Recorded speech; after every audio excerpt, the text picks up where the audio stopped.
Legenda badminton negara, Datuk Rashid Siddiq, mempertikaikan alasan pemain perseorangan negara, Lee Zijie, yang menyalahkan angin sebagai punca kekalahan di pusingan pertama terbuka Malaysia baru-baru ini. Kekalahan tersebut bermakna Zijie memulakan kempen 2023 dengan langkah sumbang, setelah tewas kepada pemain Jepun, Kodai Naraoka, dengan kiraan mata 21-13, 17-21, dan 19-21. Menurut Rashid, alasan angin tidak sepatutnya menjadi alasan buat pemain berpengalaman seperti Zijie, kerana isu itu pasti akan ada di mana-mana venue kejohanan sekalipun. Lebih memeritkan, alasan tersebut diguna pakai oleh Zijie di terbuka Malaysia yang menggunakan Axiata Arena, iaitu gelanggang yang sepatutnya dianggap sebagai home venue buat pemain negara. Kalau ikut ranking, Zijie tak patut kalah. Sebagai seorang pemain profesional, alasan masalah angin hanyalah biasa, sebab bukan dia sahaja, malah pemain lain juga sentiasa berhadapan isu sama, jelas Rashid. Beliau perlu tahu bagaimana hendak menangani masalah angin selain menggunakan taktikal serta pelan permainan yang sesuai dengan keadaan sedemikian.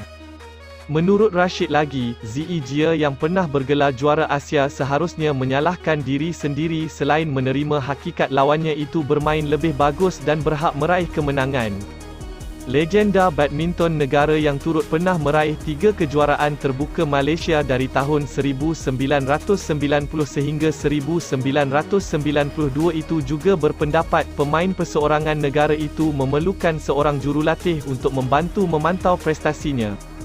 Zijie sebelum ini membuat keputusan yang mengejutkan peminatnya apabila melepaskan Indra Wijaya sebagai jurulatihnya pada November lalu. Pemain berusia 24 tahun itu bagaimanapun berkata, ia tidak menyesal bergerak tanpa jurulatih walaupun selepas tewas kepada lawan yang berada di ranking lebih rendah.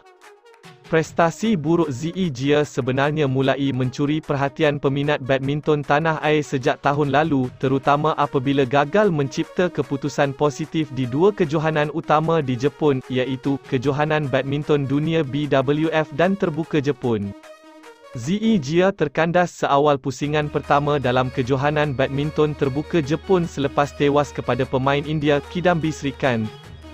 Pemain perseorangan negara itu mencipta kontroversi pada awal tahun lalu apabila bertindak keluar daripada Persatuan Badminton Malaysia (BAM) untuk bergelar pemain profesional. Sejak daripada itu, harapan peminat badminton negara sentiasa tinggi untuk melihat pemain berusia 24 tahun itu merangkul lebih banyak kejuaraan.